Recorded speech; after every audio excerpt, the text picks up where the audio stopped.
La grâce et la paix vous sont données de la part de notre Père, de Jésus son Fils et du Saint-Esprit. Amen.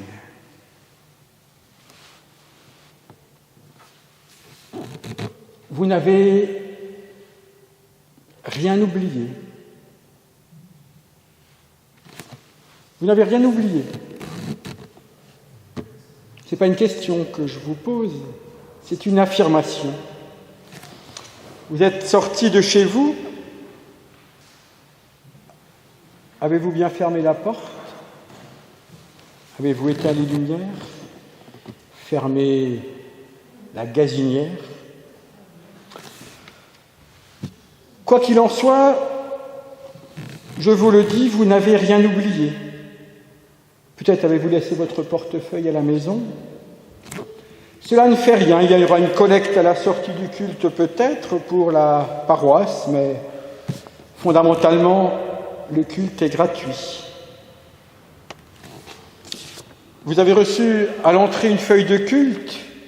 Si je les avais oubliés, nous aurions tout de même pu profiter du chant de Brigitte Collard qui nous accompagnera comme depuis des semaines et d'Olivier Virvas à l'orgue.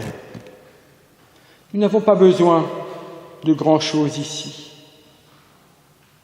Nous sommes réunis, en effet, en présence de celui qui nous donne l'essentiel dont nous avons besoin.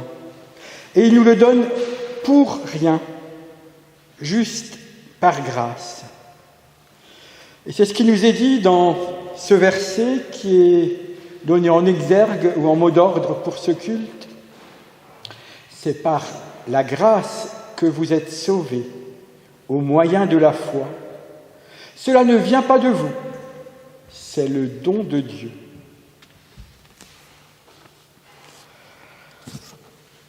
Chers frères et sœurs, chers amis, venus d'un peu partout à Mulhouse, soyez les bienvenus pour ce premier culte à Saint-Jean depuis longtemps. Depuis très longtemps. Voilà, nous sommes heureux que enfin les portes ici aient pu se rouvrir et que nous puissions nous retrouver. Et nous allons entrer dans ce culte tout de suite en chantant « Oh, que c'est chose belle !» et nous pouvons nous lever pour cela.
psaume 127.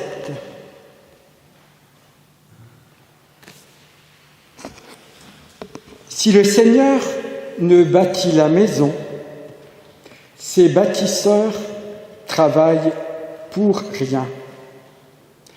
Si le Seigneur ne garde la ville, la garde veille pour rien. Rien ne sert de vous lever tôt, de retarder votre repos, de manger un pain pétri de peine. À son ami qui dort, Dieu donnera tout autant.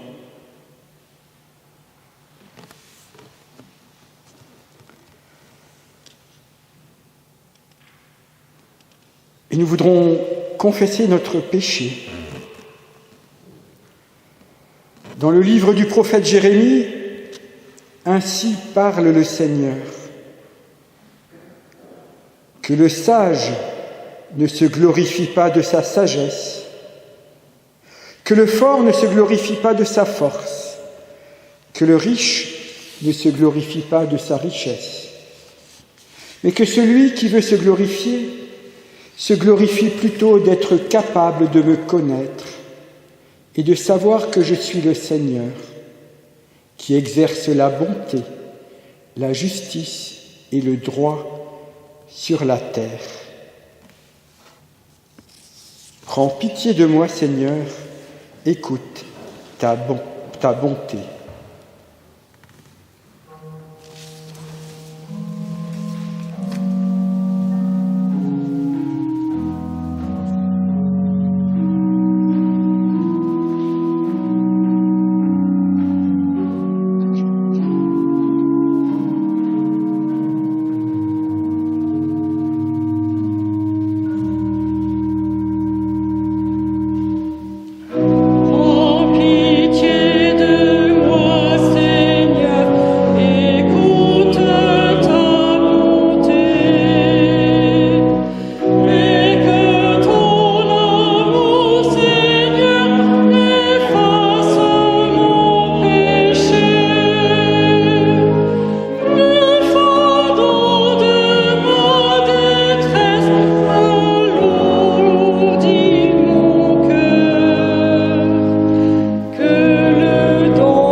Notre seul sujet de gloire, c'est de reconnaître que le Seigneur, celui en qui nous croyons, est celui qui exerce la bienveillance, la justice et le droit sur la terre.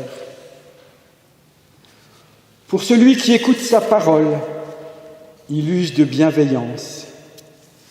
À celui qui tourne son cœur vers lui, il donne sa justice. À celui qui ouvre les mains, il l'assure de son pardon. Notre Dieu est délivrance. Je vous proposerai de vous lever pour ce chant.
Nous voudrons à présent nous mettre à l'écoute de l'Écriture. Seigneur notre Dieu, au moment d'ouvrir le livre, permets que de cette parole que nous allons entendre, que cette parole que nous allons entendre puisse devenir nourriture pour notre existence. Amen.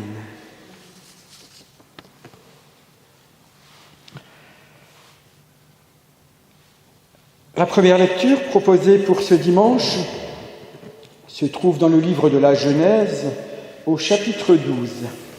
C'est le récit de la vocation d'Abraham.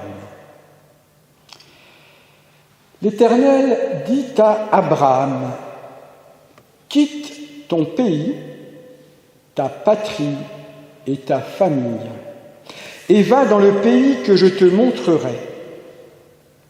Je ferai de toi une grande nation, je te bénirai, je rendrai ton nom grand, et tu seras une source de bénédiction. Je bénirai ceux qui te béniront, et je maudirai ceux qui te maudiront, et toutes les familles de la terre seront bénies en toi. » Abraham partit, conformément à la parole de l'Éternel, et Lot partit avec lui.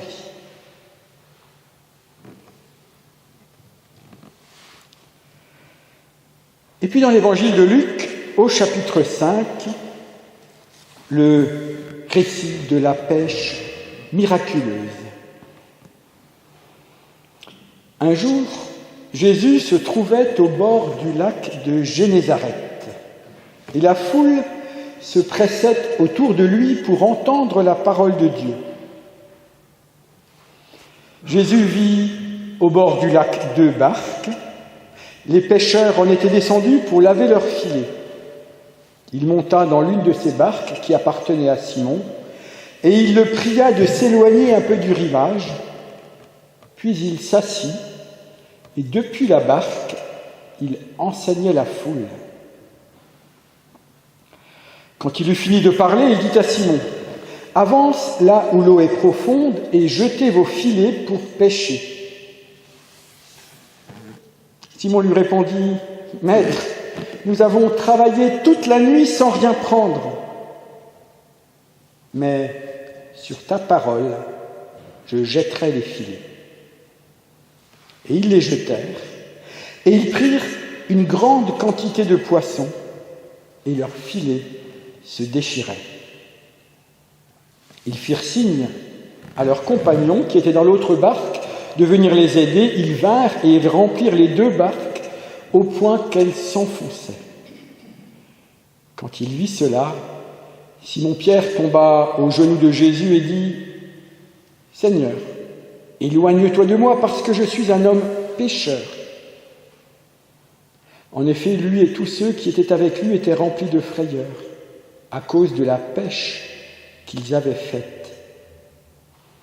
Il en allait de même pour Jacques et Jean, les fils de Zébédée, les associés de Simon. Jésus dit alors à Simon, « N'aie pas peur, désormais tu seras pêcheur d'hommes. » Alors, ils ramenèrent les barques à terre, ils laissèrent tout et ils le suivirent.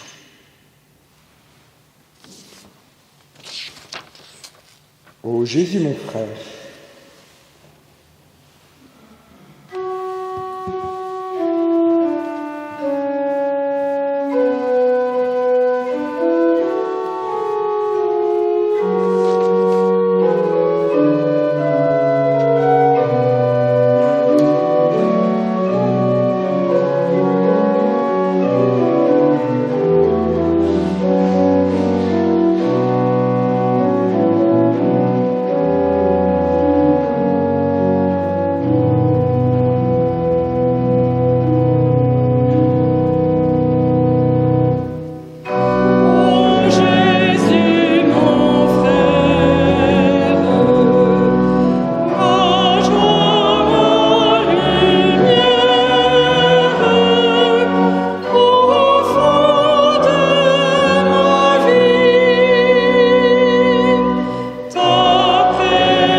Chers frères et sœurs, le moment de la prédication. C'est le moment pour vous de regarder votre montre, normalement, en vous demandant, oh là là, combien de temps cela va-t-il durer ? Il est vrai que pendant le confinement, nous avons battu quelques records. Alors, je vais lancer le chronomètre. Moi, j'estime à peu près 22 minutes. On verra. C'est plus rassurant, je pense, parfois, de vivre les choses quand on en connaît le terme. Si vous vous imaginez qu'on était parti pour 7, je pense que vous auriez sérieusement commencé à stresser dans une dizaine de minutes. J'ai été un jour en camp au Maroc. Nous étions partis faire une marche dans une montagne moyenne sous une forte chaleur. La randonnée était assez pénible, en particulier pour une animatrice qui nous accompagnait. Elle avait demandé, au bout d'une heure ou une heure et demie de marche à peu près, combien de temps reste-t-il ? Le guide, plein de bonne volonté, pour essayer de la rassurer et de l'encourager, lui a dit « un quart d'heure, allez ». Nous avons continué à marcher. 30 minutes se sont écoulées. Elle a demandé au guide une nouvelle fois « Quand est-ce qu'on arrive ?»« On arrive bientôt », lui a dit le guide. Nous avons continué à marcher. 30 minutes plus tard, se déclencha chez l'animatrice une crise de découragement et de colère. Rien de dramatique, environ 30 minutes après encore, nous finîmes par arriver. Je vous ai promis 22 minutes. Je sais donc qu'à partir de la 22e, vous allez commencer à trépigner peut-être vous aussi. Pourtant, c'est très humain, mais pourtant mettez-vous maintenant à la place d'Abraham, dans le texte de Genèse 12 que je vous ai lu. Lui, on l'envoya un jour pour un voyage sans retour, sans consigne, sans temps donné. Est-ce que Dieu, lorsqu'il interpelle Abraham, lorsqu'il l'appelle, ne se montra-t-il pas encore plus insécurisant et plus flou que mon guide marocain ? Il dit à Abraham, en effet, « Quitte ton pays, ta patrie, ta famille, et va dans le pays que je te montrerai. » Il ne lui donne ni d'adresse, le pays. Il ne donne pas le nom du pays. Il y a juste la promesse qu'à la fin, il trouverait. Pas d'indication de temps de voyage. Il ne lui en décrit pas les circonstances non plus. Il ne lui avait pas dit « Durant ton voyage, ton périple, tu connaîtras des dangers sur les routes. Tu auras des guerres à mener contre des tribus ennemies. Tu rencontreras la famine qui te fera te réfugier en Égypte. Et là-bas, en Égypte, pendant ton séjour, tu seras même contraint de prêter ta femme Sarah au Pharaon pour qu'il l'ajoute pendant le temps de ton séjour à son harem. » Si Abraham avait su à l'avance ce qui l'attendait en chemin, peut-être ne serait-il jamais parti. Peut-être n'aurait-il jamais quitté la sécurité de la ville d'Our où la tradition le fait naître et grandir. Cette ville, Our, se trouvait en effet en Mésopotamie, dans la région de Sumer. On considère que c'est l'une des premières villes de l'histoire. C'est là que serait née l'écriture, le commerce, les premières organisations politiques. C'est aussi là que se dresseront les ziggourats. Vous savez, ces pyramides à étages, ces réalisations humaines gigantesques et fascinantes qui probablement ont inspiré le récit de la tour de Babel. Our, Sumer, la Mésopotamie était un lieu dédié à la réussite, à la glorification de la force, à la réussite économique. Et c'est cet endroit que Dieu demande à Abraham de quitter. Le théologien juif André Neher écrira « La révélation biblique a commencé avec cet homme qui vivait à Sumer, qui s'appelait Abraham l'Hébreu, et dont le premier acte humain fut de rompre avec Sumer, de rejeter la civilisation sumérienne, de protester contre les tours de Babel. Il y avait beaucoup de divinités à Sumer, Abraham avait la nostalgie du Dieu unique. Il y avait très peu de justice dans les lois de Sumer. Abraham voulait toute la justice. Il y avait beaucoup de réussites matérielles, techniques, économiques dans la civilisation de Sumer. Abraham aspirait à l'éthique et à la prière. Abraham est donc parti, avec pour seul bâton une promesse formulée dans un futur incertain. Va et tu verras. L'Épître aux Hébreux commente le départ d'Abraham ainsi. Abraham partit sans savoir où il allait. Et un père de l'Église, Grégoire de Nice, prolongera ces mots en disant « C'est parce qu'il ne savait pas où il allait qu'Abraham savait être sur la bonne voie, parce qu'il était sûr ainsi de ne pas se laisser conduire par les lumières de sa propre intelligence, mais d'être conduit par la volonté de Dieu. »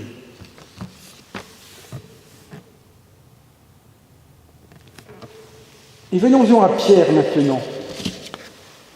Pierre est pêcheur. Il vient de rentrer bredouille d'une nuit blanche de pêche. Et Jésus lui dit « Allez, essaye encore, jette ton filet de l'autre côté. » Encore une parole facile de battleur qui promet l'impossible, la lune et les étoiles comme Dieu à Abraham.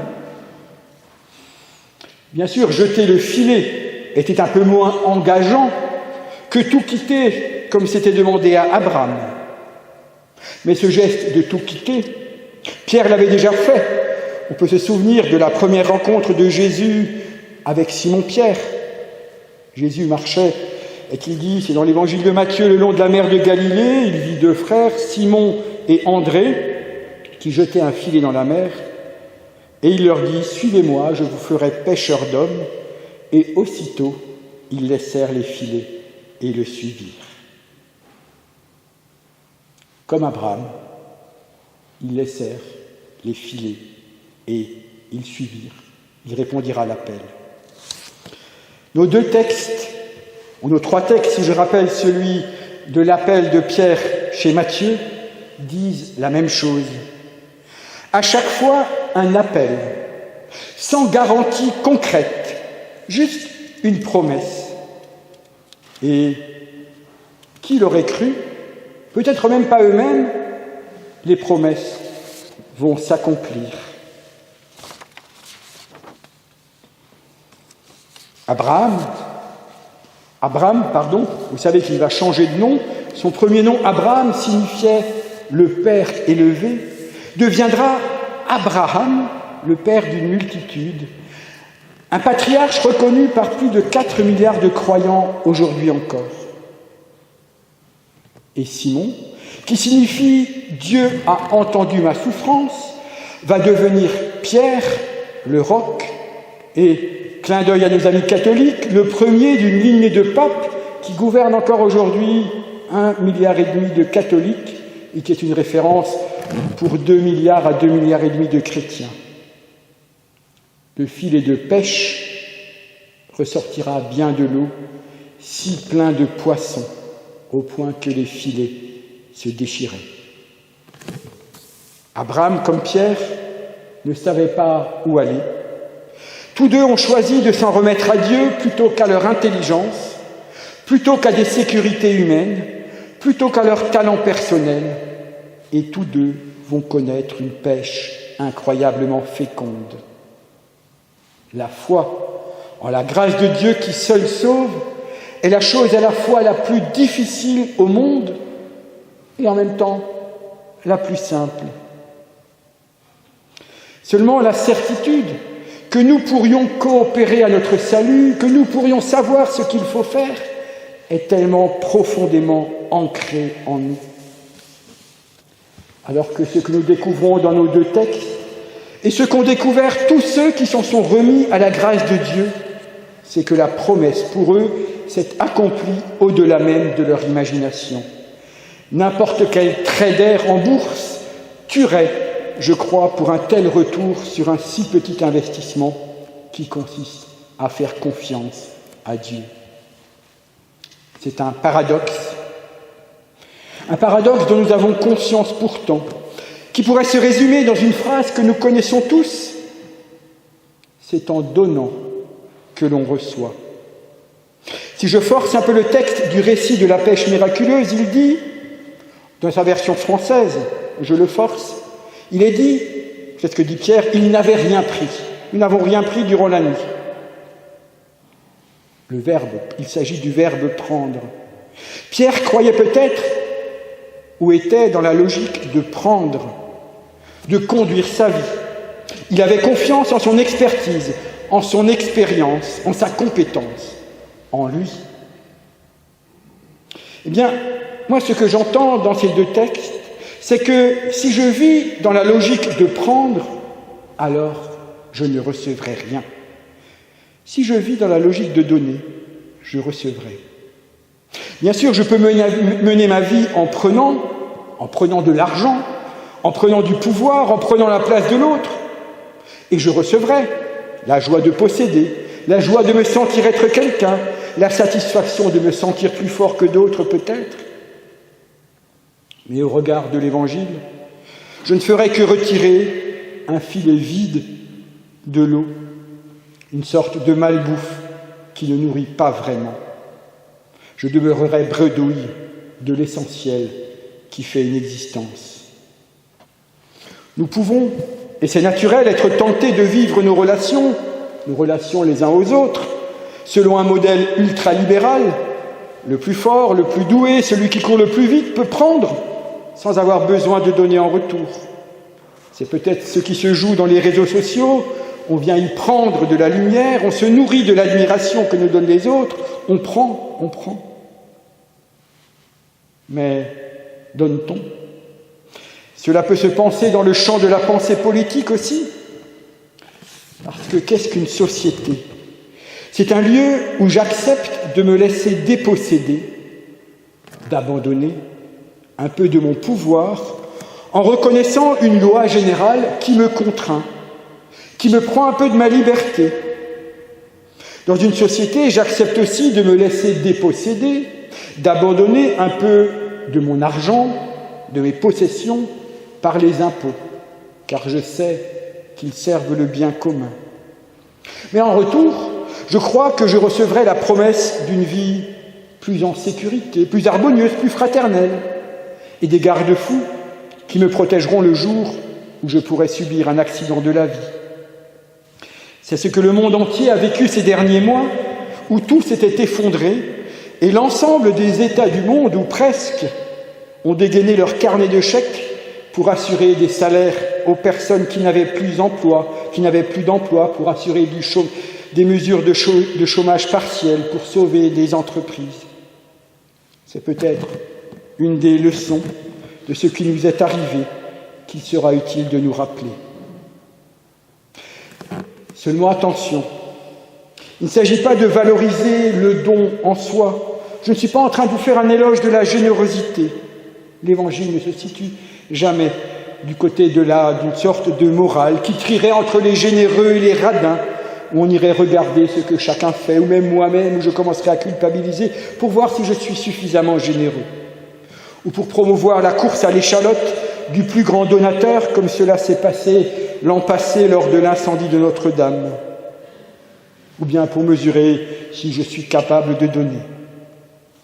Le don est une attitude, d'abord, gratuite, libre, sans jugement, jamais mesurable, ou bien on parle d'autre chose.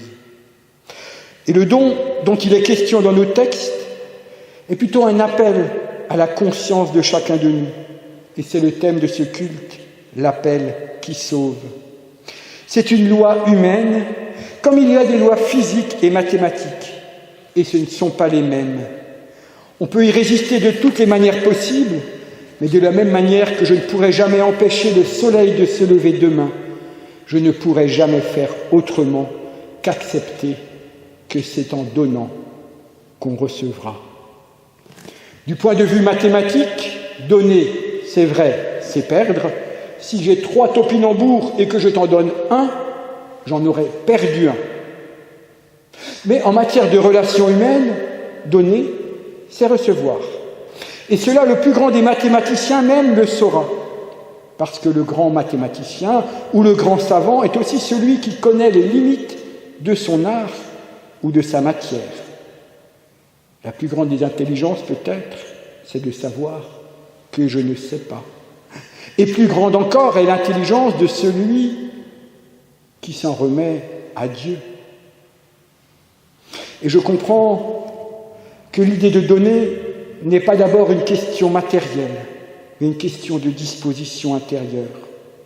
Le don est d'abord un autre mot pour dire la confiance. Ce qu'ont donné Abraham ou Pierre, c'est leur confiance à Dieu.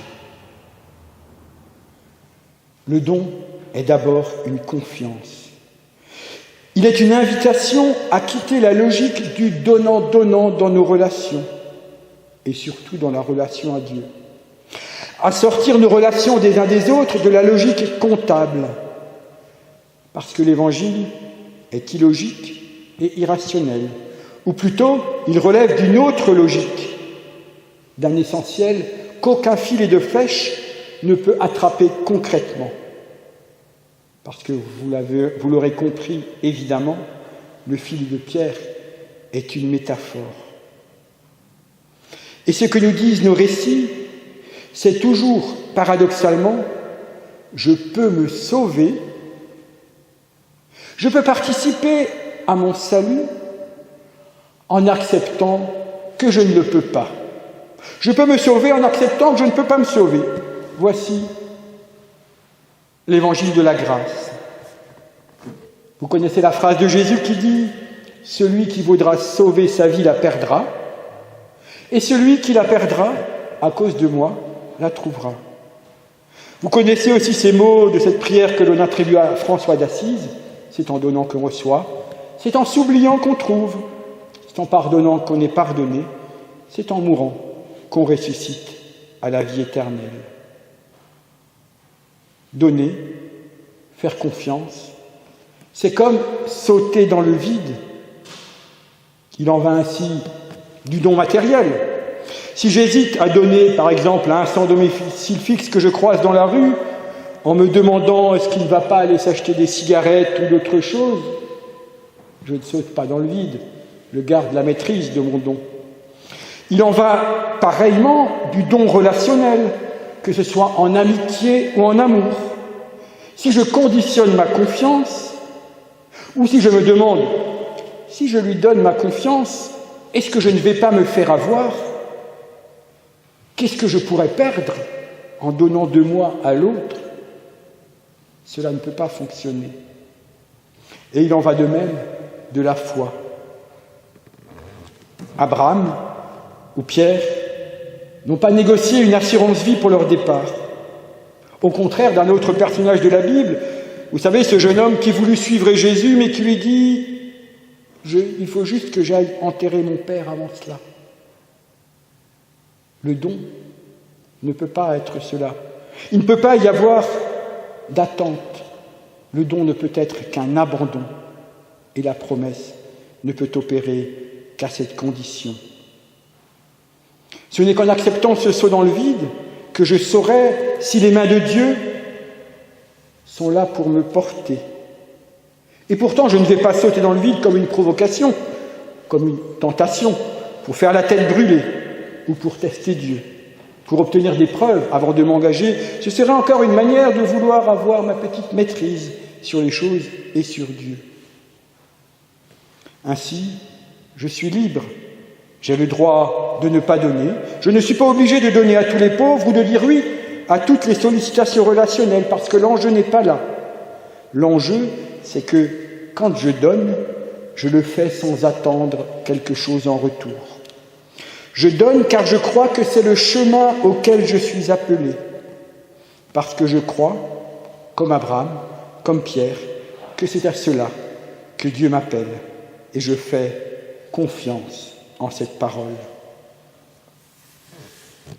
Dans la Bible, la figure de celui qui veut prendre est Caïn, dont le nom hébreu signifie « j'ai acquis », j'ai pris. Et il y a, en contrepoint, le nom de Jésus, qui signifie « Dieu sauve ». Alors qu'en penses-tu? Que tu peux te sauver ou que c'est Dieu qui te sauve? Es-tu prêt à lui donner toute ta confiance?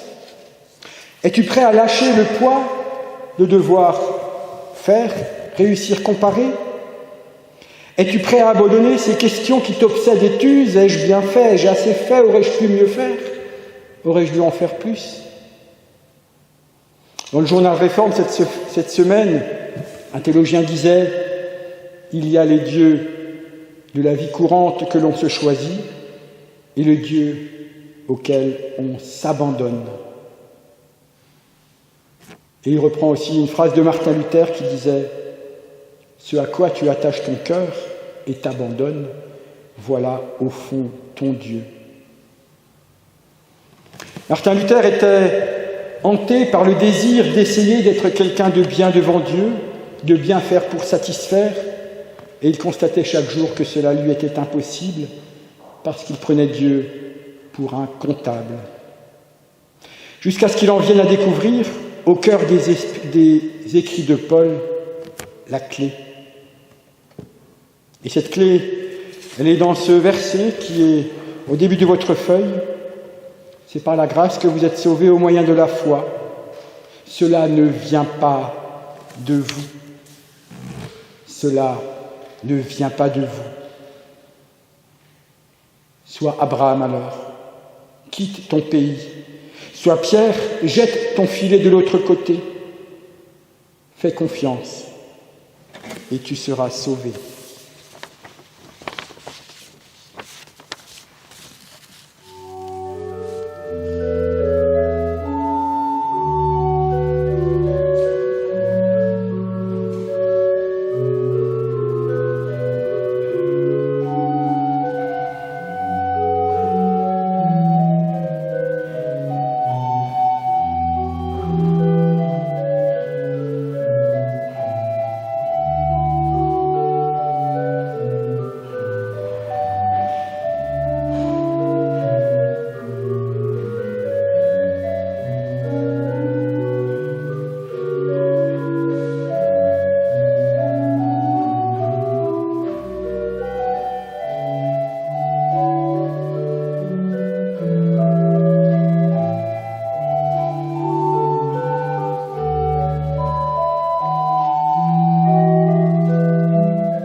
Nous voulons prier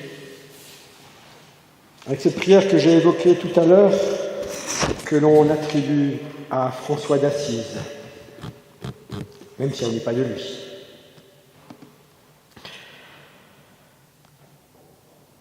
Seigneur, sois parmi les hommes l'instrument de la paix.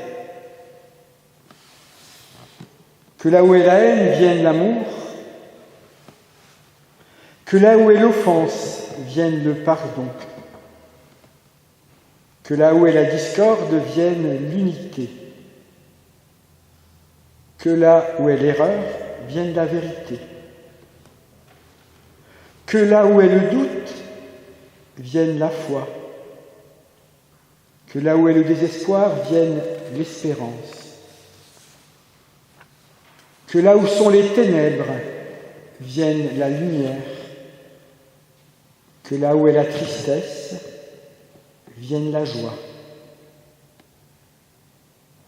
Ô Seigneur, que nous ne cherchions pas tant à être consolés qu'à consoler, à être compris qu'à comprendre, à être aimé qu'à aimer. Car c'est en se donnant que l'on reçoit. C'est en s'oubliant qu'on se retrouve soi-même. C'est en pardonnant que l'on obtient le pardon. C'est en mourant que l'on ressuscite à la vie.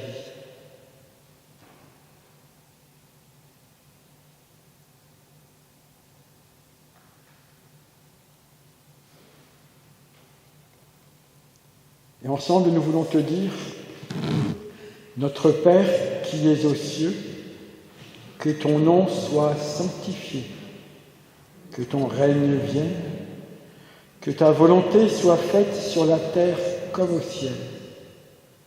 Donne-nous aujourd'hui notre pain de ce jour.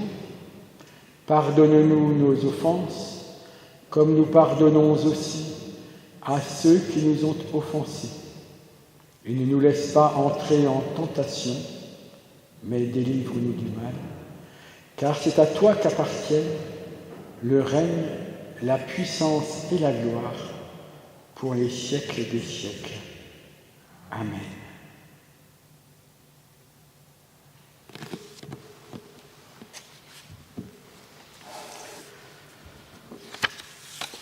Il n'y a pas forcément beaucoup d'annonces en ce moment. Nous avons, vous l'avez, enfin si vous êtes là, c'est que vous le savez, c'est que vous l'avez lu, et je le redis pour certains, la logique que nous avons organisée cet été pour nos cultes dans nos 6 paroisses de la dynamique mulhousienne.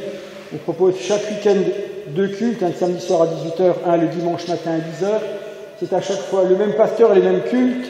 On l'a fait volontairement, ça permet qu'on se disperse un peu, enfin, ça évite qu'on soit trop de monde dans chaque endroit. Parce que s'il y a 30 personnes demain, voilà, on n'aurait pas pu tous tenir à Terre-Nouvelle, même s'il y a un peu plus de monde ici, on aurait été coincés, donc ça permet qu'on puisse se répartir sur le week-end. Donc demain matin, il y aura culte à Terre-Nouvelle, et aussi chaque dimanche à 10h, vous retrouvez le culte du samedi soir, donc celui-ci, sinon j'ai parlé trop vite, ou si vous êtes endormi au milieu, ça peut se réécouter sur notre chaîne YouTube.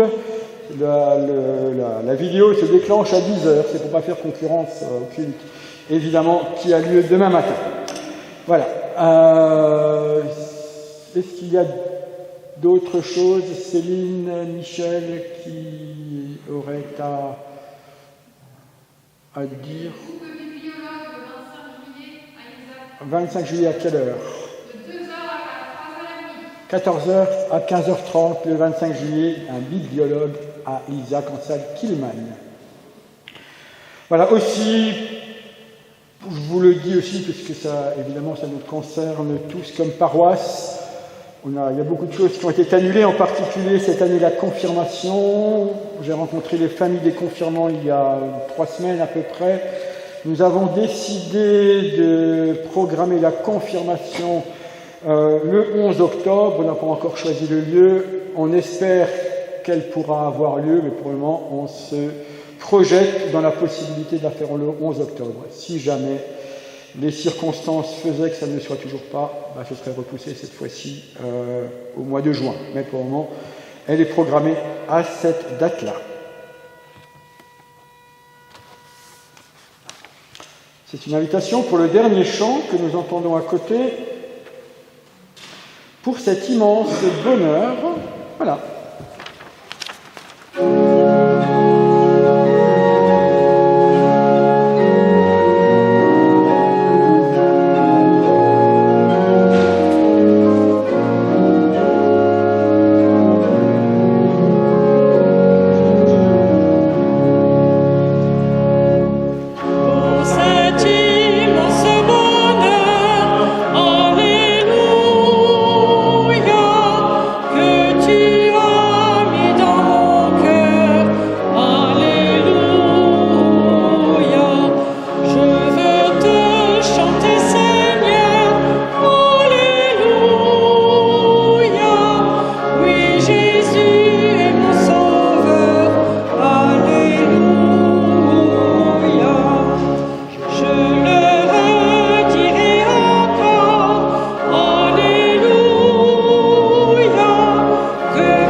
On reste debout pour demander à Dieu sa bénédiction. Allez maintenant, en toute sécurité, en toute légèreté, en toute liberté. C'est par la grâce que vous êtes sauvés au moyen de la foi. Cela ne vient pas de vous, c'est le don de Dieu. Dieu le même aujourd'hui et demain, il ouvre votre regard, il libère votre marche, il guérit votre passé, il réveille votre écoute, il ressuscite votre foi. Que son évangile soit pour vous maintenant la plus grande nouvelle qu'on vous ait jamais annoncée. Amen.